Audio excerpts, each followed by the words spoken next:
Welcome to the Elaborate Topics podcast, where we focus on lab-specific strategies for medical laboratory professionals. We're proud to be the healthcare detectives that work behind the scenes to get the results needed to influence medical decisions. Let's grow together and jump right into the lab.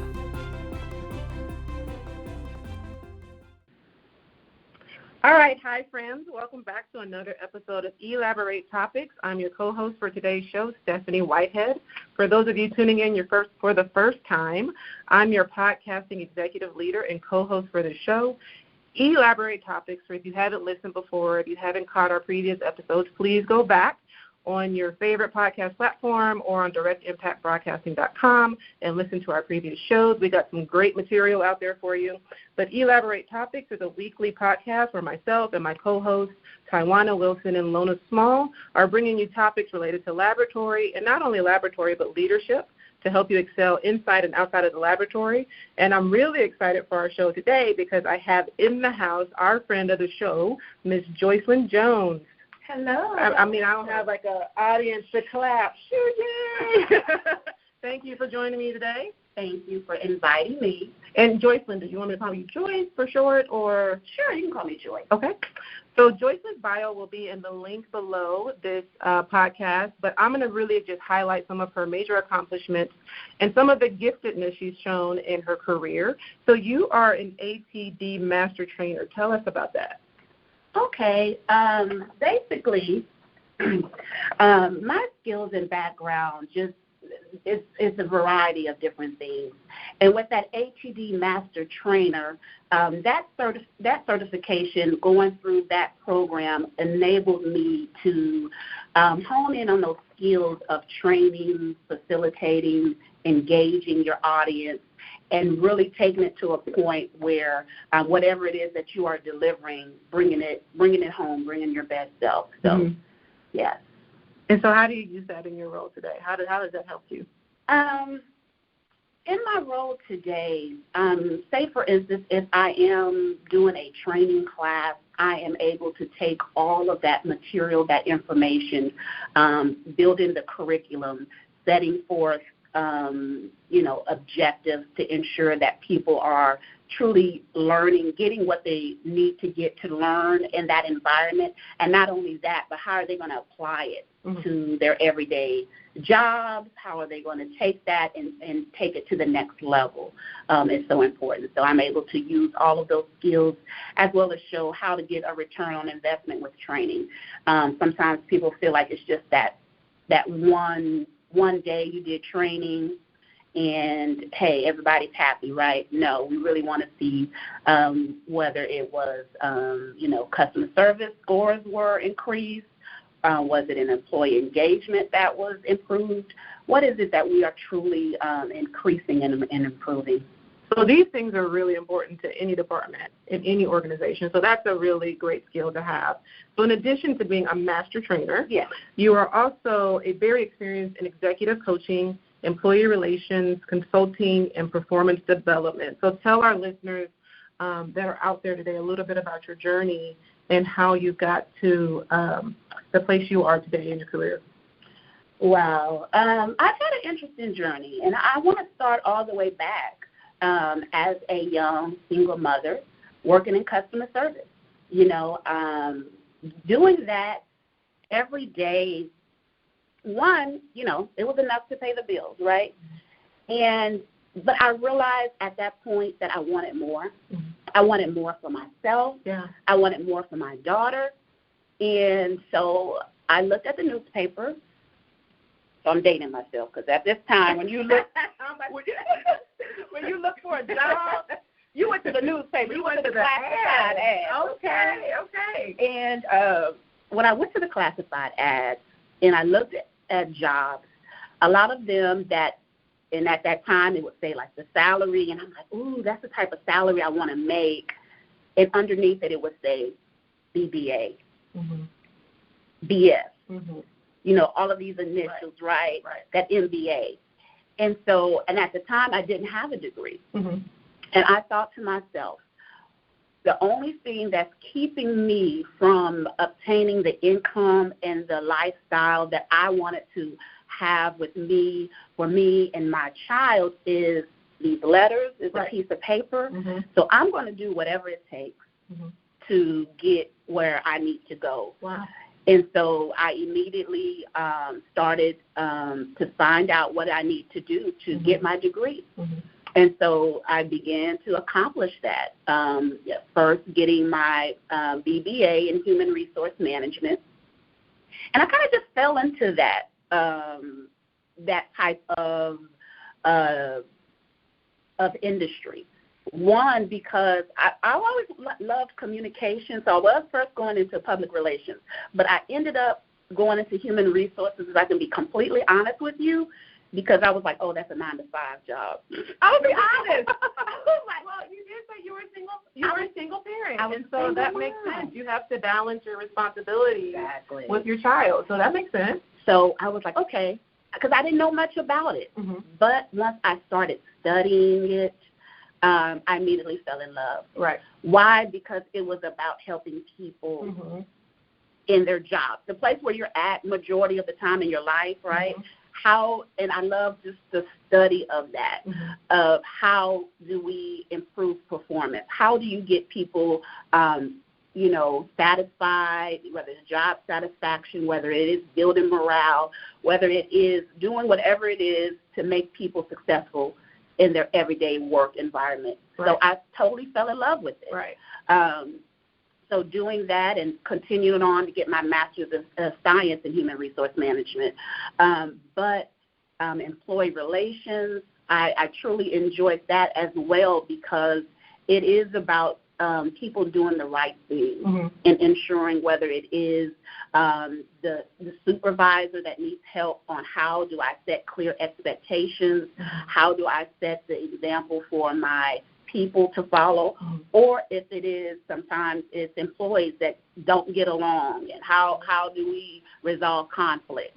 So being able to just master that and help people win is something that I just enjoy doing. Yeah, I think if there are any leaders out there listening, the collaboration you have in your department, in your organization with human resources is so vital to your success, because it's just so integral and key as a leader to have good synergy with your team. Right. And if something is happening, whether that be a difficult employee, whether that be team dynamics, whether that be we don't have the clear expectations for how we can all perform, working with HR to realign that so you guys can continue to strive towards success. Exactly. And having to change the perspective of HR. Right. Because there was, or the mindset that HR is not on your side, or, there are a lot of people that are intimidated with human resources, whether it is sometimes that supervisor or that employee. And I wanted to change that. I wanted people to feel comfortable when they came to my office to talk about whatever it is that's going on with them. And I've been able to do that because I think just being authentic, being honest and transparent, and being able to truly engage with people to see where they're at and how can I help. So what do you think in your career has been the best tool or most helpful to help you thrive and be successful? Almost what I said. The passion behind what I do is that I want to see people win. I want to see people win. So with that in mind, whether it is recruiting to ensure that we get, the best people on board, whether it is engaging and developing your staff to ensure that they are able to, do their job successfully. I like to see people win. Oh, that's good. That's a good pushing point. Yeah. We have to find our passion. And in healthcare, if you're not about the team and if you're not about accelerating others so we can all give that ultimate quality care to the patient, why are we here? Exactly. Yeah, because when, I always, being in human resources and dealing with employee relation issues, if someone contacted me about, say, a patient that was treated badly or hurt or harmed, man, I went over and beyond to ensure that justice was done because, like you said, that's what we are. We're in this health industry, and it's so important that we be an advocate, for our patients. Right. So in your role, you do a workshop that is super popular with all of the people that you serve called The Secret. Yes. Now, I love a good secret. So tell myself and my listeners, just between us, what is The Secret? Okay. So I basically got this from the book called The Secret, Blanchard.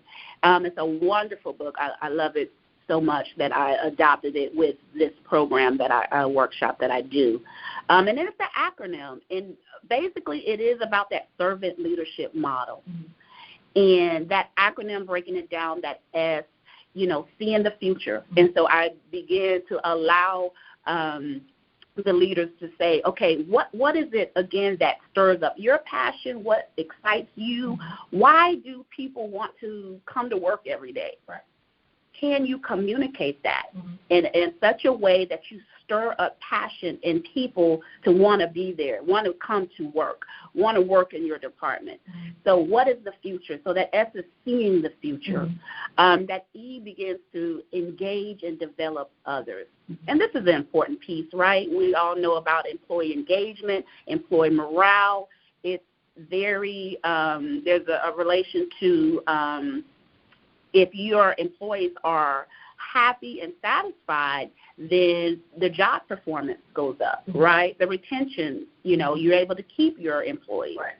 And so being able to truly say, okay, do you have the right people in the right positions, in the right, what they say, in the right bus, in the right seat type deal, that's good. Right?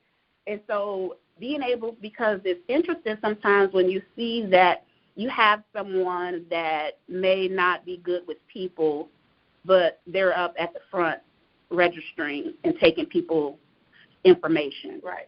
And then you have the person that is good in customer service, able to speak to people, but they're in the back, doing the file, doing something on the computer. And it's like, okay, again, do you have the right people in the right place? And sometimes it's like, oh, well, I will have to train her to do this, and we don't have enough time. And so you got to make time. You got to develop your people. You got to ensure that they are where they're supposed to be in order to, be successful. The R is for reinvent continuously. And so, again, this is that third acronym, that R. You have to reinvent yourself. You can't. Sometimes you got to disrupt yourself. Sometimes there are things that you constantly do that's routine, and there may need to be a change. And whether it is watching different iPods, iCasts, whether it is videos, vlogs, whatever it is, to continue learning, right? As a leader, you always have to continue learning. Right. As they said, you stop learning, you stop leading. And so sometimes you have to reinvent different processes. I've noticed sometimes people are still doing things that they have done since like the 90s. Okay, Right. It's 2020. Right.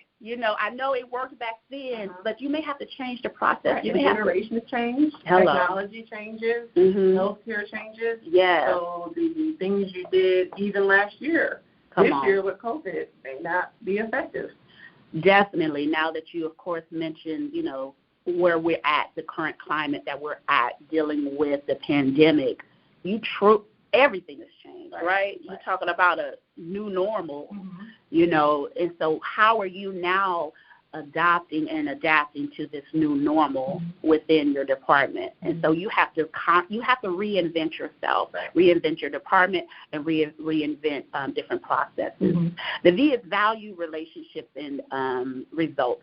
And so we play a game with that of trying to figure out what's more important to you. And sometimes people don't realize it, that they lean either on they're really result-driven or they're really relationship-driven. And so trying to find a balance between the two and realize if you do build relationships with your people, they'll give you the results that you want. And then that last E is to embody the values. And what that means is that everything that you're preaching and teaching, guess what? As the leader, live it. You got to live it, right. So if I'm telling everyone to make sure they're here on time, but I'm coming in whenever I want to come in. Oh, now, if I say don't be on your phone, and true enough, I know as leaders, sometimes we got to do stuff or something different, but maybe explain and communicate. Right. That way you're not saying one thing, but doing another. So that's that whole, do as I say, not as I do. Come on. So what would you say to the leader that says, you know what, I just don't have time. I don't have time.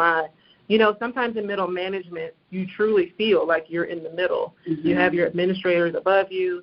You have, your employees beneath you, and you really do feel kind of squeezed in the middle. Yeah. And I don't have time to reinvent myself. And I've got so many evaluations for my budget or, these reports or this or that. What would you say to the leader who feels like, I would love to engage my employees. I just don't have time. What would you say to them?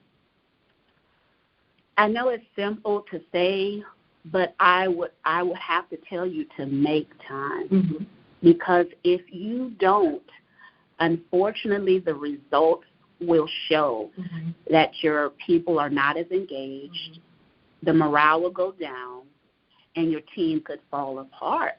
So if you don't make the time, unfortunately, it will even show within your evaluation, within your performance, when you don't have a team that's supporting you and when you're not healthy and whole and able to truly give your best to your team. Right. It shows. The cracks begin to appear.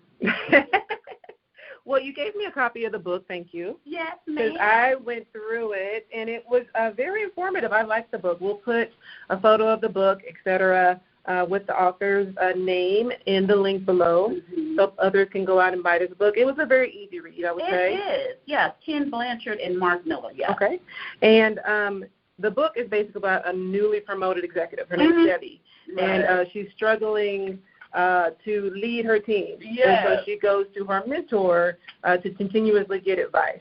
And so the book just really gets to the heart of what does a leader need to do to be successful. So I want to go through a couple of the quotes from the book. Yeah. And then you tell me what some of your thoughts are. Okay. And you already mentioned one. Right. One of the ones that quotes in the book that stuck out to me is when you stop learning, you stop leading. Yeah. What do you think about that? Exactly. If you stop learning, it's like because, again, the world is constantly evolving, right? We're constantly changing. And so if the last thing that you learned was things that you did in 2017, 2018, again, it's completely different now for 2020. So what are you learning as far as now how to empower your staff with either now having to do maybe webinars or WebEx, Zoom? There's different platforms that you may have to get comfortable with in order to engage your staff. What new going on with emotional intelligence, or there are things going on with crucial conversations. There's just new material, and of course, this new generation that's coming, on board. As far as I think it says by 2025, 80% of the workforce will be millennials. Wow. So if you're not ready in learning, there's a different management style. There's a completely different management style for the millennials. And not to mention, majority of them then also will be leaders. Right. So are you ready, and what are you able to, get out of that? So I want to read, that's really good. I want to read also an excerpt from the book that I found really pivotal as I was reading the book. And for the listeners out there, it's on page 28. Let me see what chapter this is. Come on, Steph. It's on page 28, first chapter. It said, a leader's motivation or intention as a leader is a character issue. That's below the surface. Leaders, regardless of their skill level, must continuously ask themselves, why am I leading? If I am leading people with the intention to serve my people and my organization, I will behave in a functionally different way than if my motivation is self-serving. Yeah. The key question you must continuously ask yourself is, am I a self-serving leader, or am I a service leading leader? And to me, that was very pivotal because recently my co-host and I did a show on knowledge sharing. And during the show, we talked about, and this may happen in other professions, but I can only speak for the laboratory profession because that's where I am, that's my heart, that sometimes we promote people because of skill. You got the best tech, the tech that's been here 15, 20 years. They know all the processes in the lab, backwards and forwards. A position comes open, and I promote them. But what this is basically saying is, regardless of your skill, if that person is not serving people, it does not understand what a servant leadership role is in the department, then really you wouldn't be successful. And so many times I'm not sure if we look at that in our interview process when we're selecting a person for a position. That's huge because I have seen it time and time again.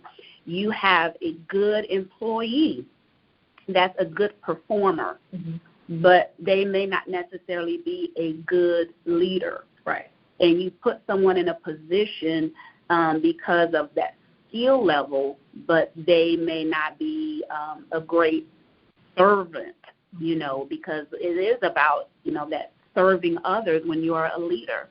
And even, just sometimes hiring people all together. I ask sometimes, okay, if you have the person that has a great attitude, but yet they don't have the skill set, maybe it might be a 6 month, almost maybe a year learning curve, versus someone that has a bad attitude, but they're ready to go. Their skill level is there. Which one do you hire? I'm going to hire the one with a good attitude. Right. And I say that because you can't train attitude. I can train the technical skill, but I can't make you be nice to people if that's not already a characteristic of yours. Come on. And so one of the things that a mentor of mine told me a long time ago when I was just entering into management, and they told me, I guess let's call it a fable, or I guess a metaphor, or whatever you want to call it. I'm not sure. But he said, he had a child. He said, I have a son, and my son is 6, and, I have a car. And he said, I could give, my son the keys to my car right now. He's my son. I can do it. It's my car. Right. So I can do that. He said, the car can handle it. The road can handle it.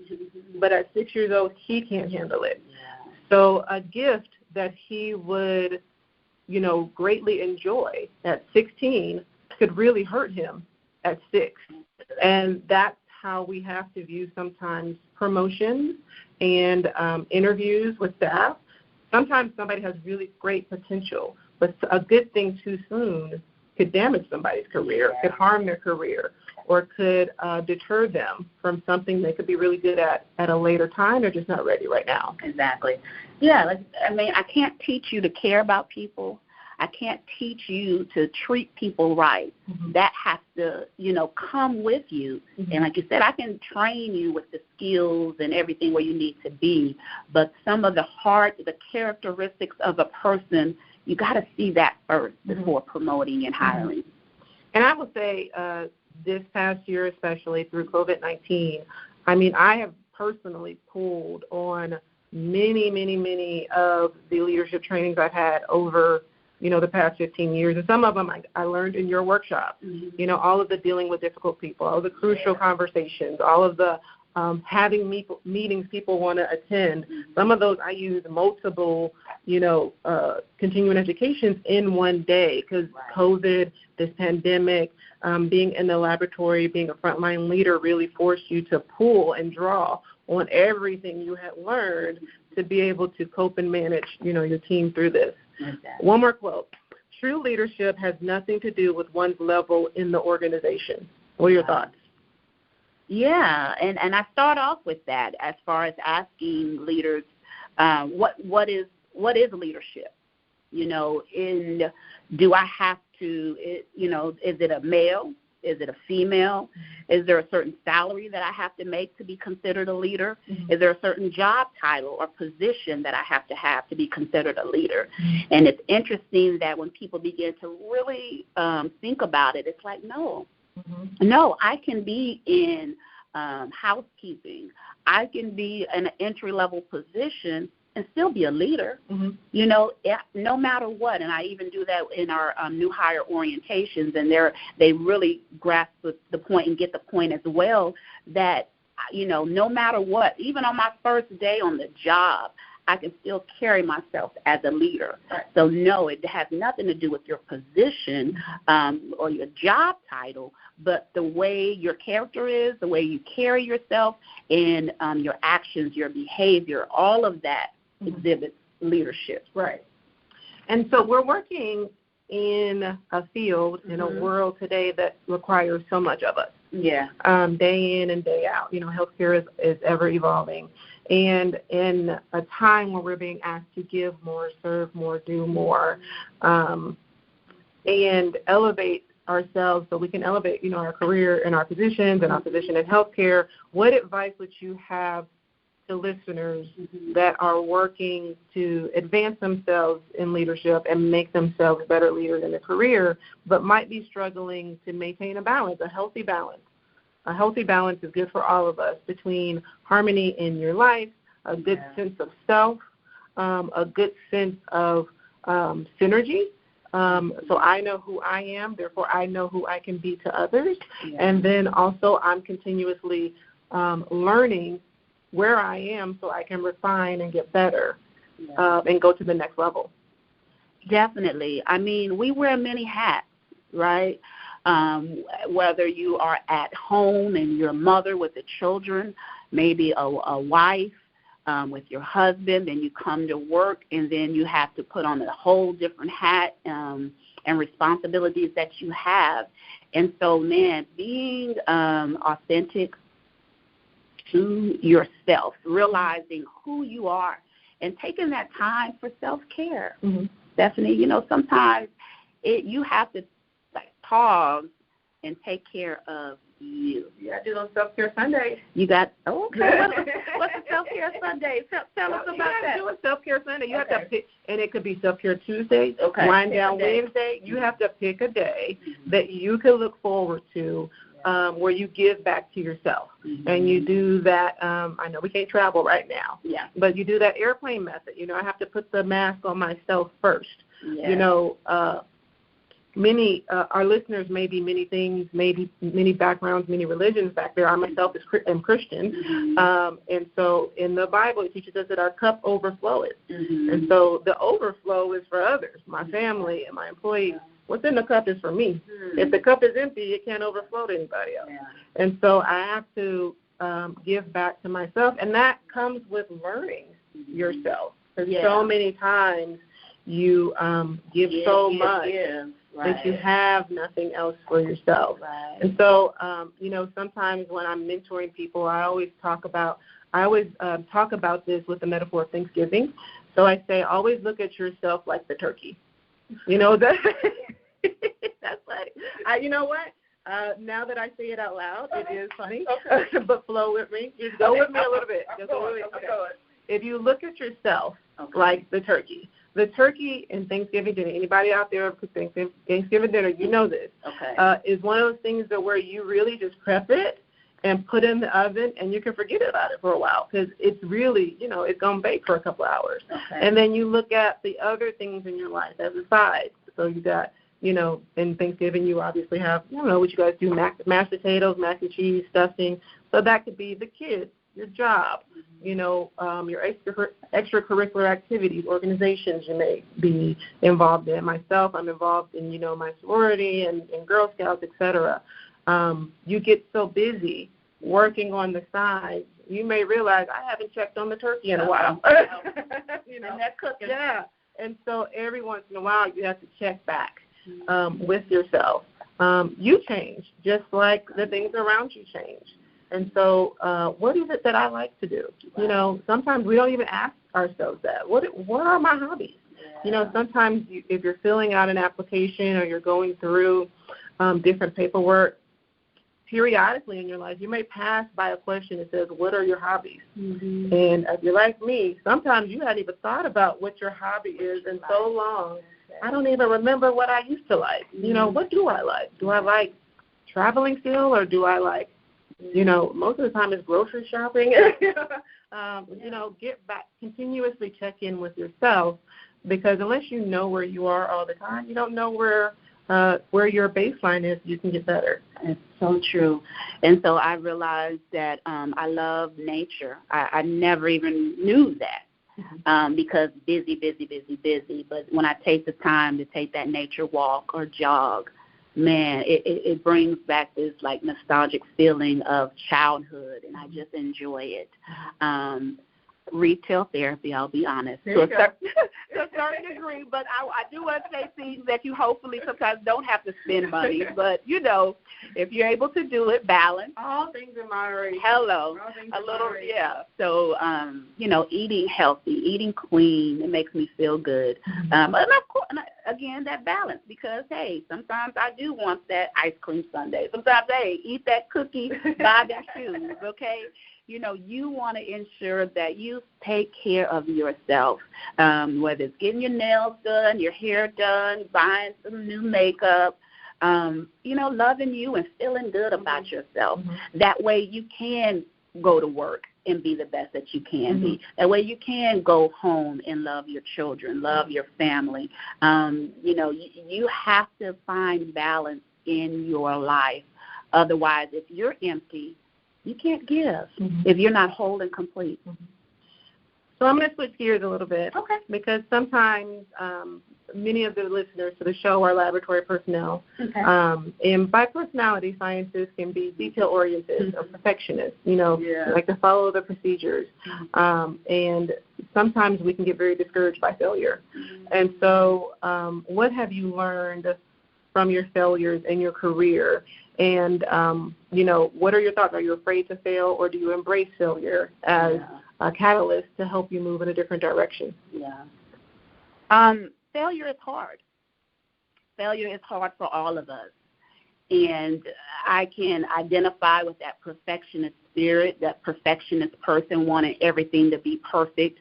But I've learned many times that I am not perfect, you know. God didn't create us as perfect people. And so there are many things that I had to face when either being denied for that position or being rejected for certain things. One, I took it as, okay, how can I learn from this? What is it that I need to improve? You know, I thought that maybe I was perfect for this position or for whatever it was, and I didn't get it. You know, maybe there could be something better out there for me. You know, putting a positive spin on it and realizing that, okay, what do I need to learn? Maybe there's something else that, you know, God has for me. And also realizing that even if it's not perfect, I can still do it. You know, some of the things that I do, you know, some of my Facebook Live and some of my speaking engagements, I would think to myself, man, I'm not ready. And I realized that push from within me that says I have to do it. Even though it's not perfect, even though I may mess up, even though my words may get jumbled up, this is what, you know, is in my spirit to do. I'm pushing myself, and I'm doing it anyway.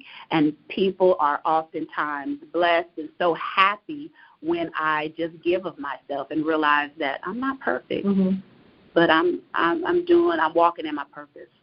That's so good, and that's so needed. Sometimes we are hesitant to do things because we're trying to wait until we're completely ready or everything is perfect. And not knowing that sometimes you just have to step out there and do it. Even if it's not perfect, you'll learn along the way.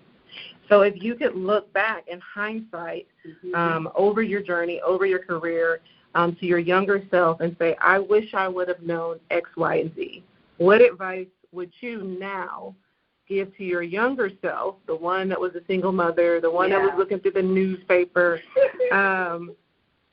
to help her and along the way in figuring it out? So many things. First, believing in myself more. Believe in myself, trust myself and the gifts that has been given to me and my talents.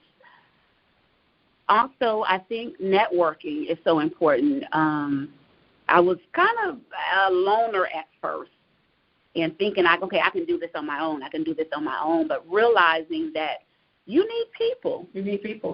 You need people. You can't do it alone. You can't do it alone. And even they may be different, they may think different, they may look different, but networking and connecting with people is so important. Learning how to communicate and be bold within yourself and confident within yourself and continuing to go after whatever it is that is put in your heart to do. You know, go after it with all of your passion, all of your experience, whatever it is, go after it. And the book, The Secret, is such a great tool and such a great resource. Yeah. What other tidbits of tools, whether it be, like you said, the podcast or an app or another book, would you leave our listeners with that they can go out and continue to use it to make themselves better?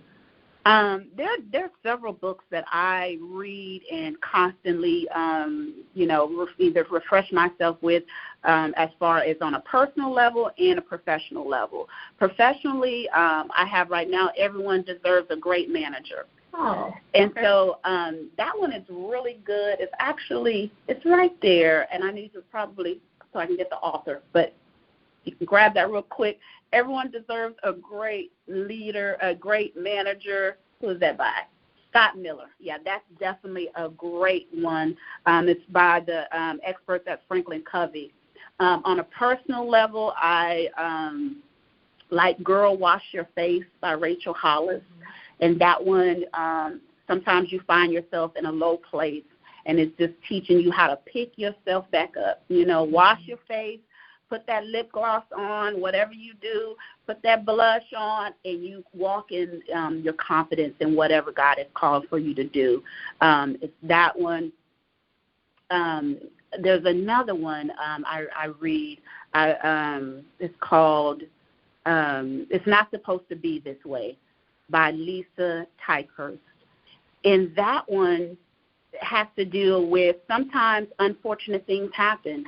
And I think a lot of our listeners can probably identify with that one right now, going through the COVID-19, going through some of the turmoil, whether it is personal or professional. When you've been hit, and it's like, okay, this wasn't, in the cards. I wasn't expecting this. How do I overcome difficulties and challenges in my life? So I love that one as well. Those are really great and inspiring, especially with, like you said, COVID-19. 2020, I think, we've all seen people refer to 2020 as a very difficult year with some of the heavy headlines that we've been seeing. Yeah. And so the resources that you've been giving are really helpful. Yeah. It's another one I just ordered. It's called Eloquent Rage. Okay. I hadn't read that one. That one is really good. That's an interesting title. And actually, I got that one. There were some resources that came out from the email from Airbnb. Okay. And they had a Black employee resource group where they began to put out resources for, people of color, in which they're stating what we can be more educated on. And this book is actually by a Black feminist. And what's so interesting about it is that she's walking and talking about her journey as being a Black woman, she is a professor, and then kind of a Black activist, who she calls herself, by night. And so an understanding how it's all about that girl power, all about finding yourself. She finds that being that Black feminist is a superpower within, of just, being able to be confident in the skin that she's in and the hair that she wears. So that one is an excellent read as well. Well, there you guys have it, and thank you so much, Ms. Joycelyn, for taking the time out of your very busy schedule, your life and your career, to give Elaborate Topics the opportunity to interview you today. It was an honor and a pleasure to talk to you. Thank you for embarking everything you have to our guests. How can our listeners find you, reach out to you, or follow up with you? Yes, you can find me on Facebook at Joyce Jones.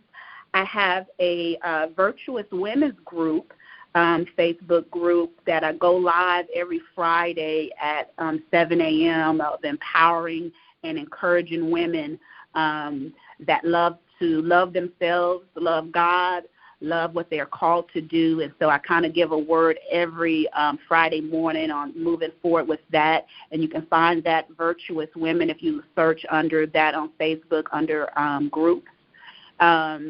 Instagram at One Lady Jones is my handle. So find me, and I'll be there ready to inspire and encourage you. That's what I do. Thank you so much.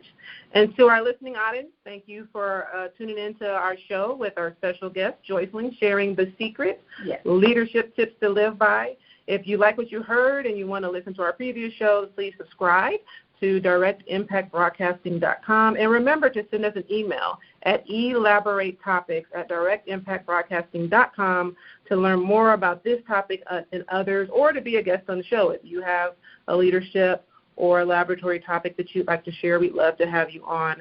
Follow up with us on this show and others on your favorite podcast platform, whether it be Spotify, Apple Play, or others. Follow me at Stephanie Whitehead on Facebook and LinkedIn. My handle on Instagram is Stephanie Y. Whitehead. Please tune in next week and hear another amazing show of Elaborate Topics. And until then, have a great week.